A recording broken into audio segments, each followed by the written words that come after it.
What's going on, America? My name is Brian, and I'm here for Truck Rants. I made a New Year's promise this year that I was going to stop blasting stuff all over Facebook for people that don't really care, and basically just keep a video library of some of the things that are unfolding out there in this great country we live in, and take a look at some of the things that drive me nuts and some of the things that I am really excited about. This is 2020. This is a year of an election. I am a Donald Trump supporter. I have been since the beginning.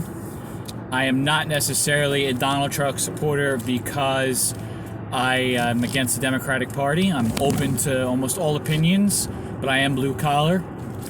And I believe firmly with some of the actions he's made, especially with small businesses. I think there's a lot of misinformation out there from a lot of people that don't know their ass from their elbow, and especially those that are working for larger corporations where have never gone out and hustled a day in their life and seen what it really is to be affected by the economy firsthand.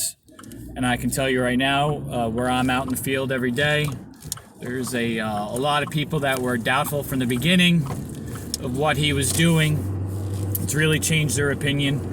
So those are just some of the things I'm going to touch on. Only a couple of minutes a day. You got nothing to do, it might be a good watch. If not, it's a form of therapy for myself. So as we head into a new year, I just wanted to kind of look back at the year we just left and some of the things that really stood out in 2019. A lot of this stuff I'm really ashamed of. I really feel for the first time in my life that I feel like this country last year really came off the rails, and I'm talking about every single facet of life. I mean, everywhere you looked.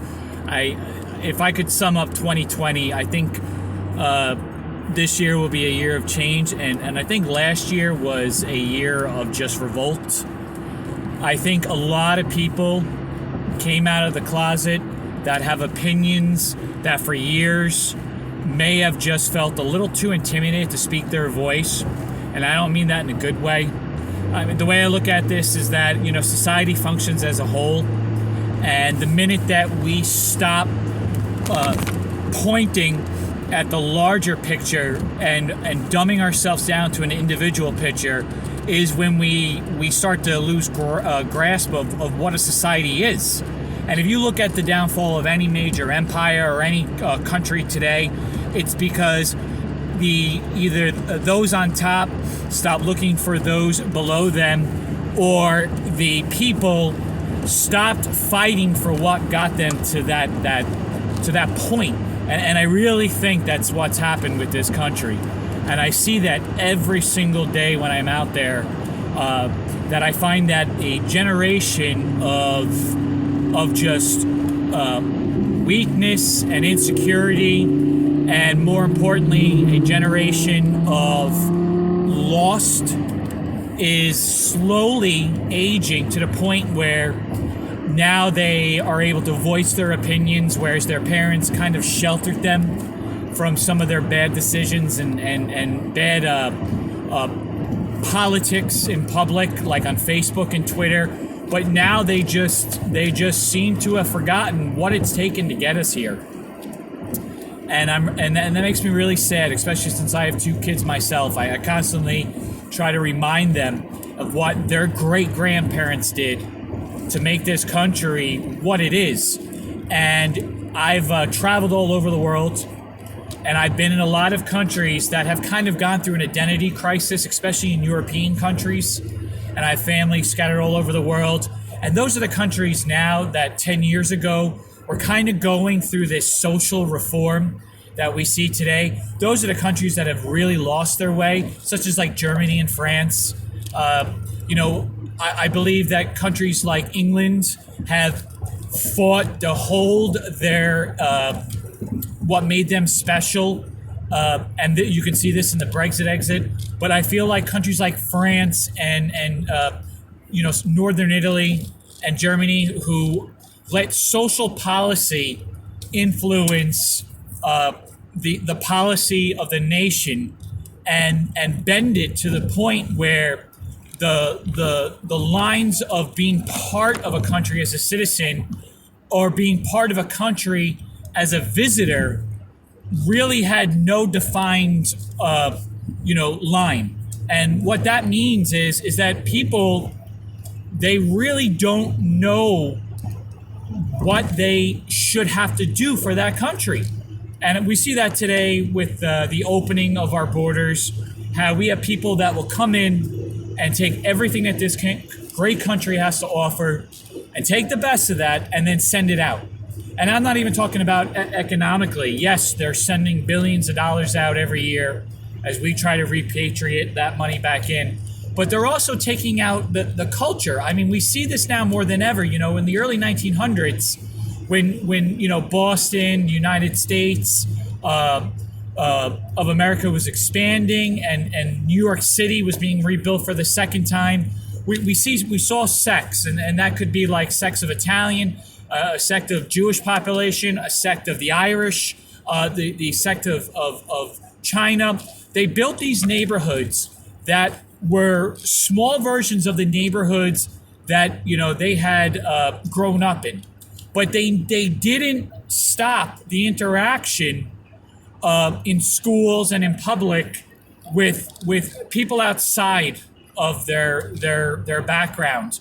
And during the First War and the Second War, when they all fought together along each other's side, they created what I would call today, or what I hope still exists, is a universal American culture.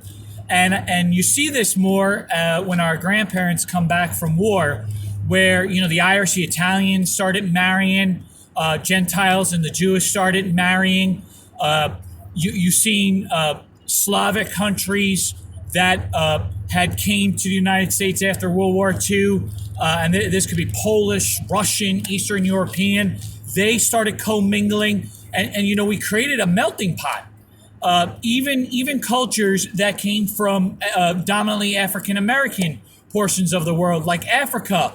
Once America had a national identity and got its head out of its rear end and started integrating people based on not necessarily the color of their skin, but what they brought to the table for this country, we created for 30, 40 years an unbelievable society. I mean, we did stuff that was unheard of. And I'm not talking about just like, going to the moon, building the strongest army and Navy, Air Force that was available. But I'm talking about, we engineered things such as medical innovation, the way we started engineering dwelling in the United States, where houses were becoming energy efficient. People were able to expand out of multifamily houses, and through the economic engine that we had created, we're able to buy into neighborhoods and build new neighborhoods. And the neighborhoods that they were building didn't necessarily look like the neighborhoods that their parents lived in. The streets are littered today with different backgrounds, and you see this during the holidays with the decorations and with the flags that people would post. But even if someone like myself who posts an Irish or an Italian flag in my lawn, I always made sure that the American flag, which is the flag that gave me the ability to do that, was always on the highest point. And today I don't see that as much, and sometimes I don't even see an American flag in tandem with the flag representing another nation. So, I think last year really was the opening of the can of worms of the people that really don't understand what it took to make this country as great as it was, as great as it still is, and as great as many of us are still trying to hold on to. So going forward, I really hope just to kind of look at things that are in the news, talk about things that I'm seeing out there in the real world, things that maybe you and I are afraid to talk about because it seems like so many people are willing to take what we work for and either completely destroy it or try to stop it. As a business owner, as any small business owner can say, it's extremely hard to build a business. Just ask our president that. But it's very easy to take it down. And this boycott world that we're living in is not healthy for anyone. So that's my rant for today. I hope we leave 2019 behind us. I hope people are worn out with the whole micro way of handling politics of today. And they're looking at, as we go forward, the bigger picture. And I hope you come back and join me. So that's it, Brian. Thanks a lot. And I hope you enjoyed my truck rant.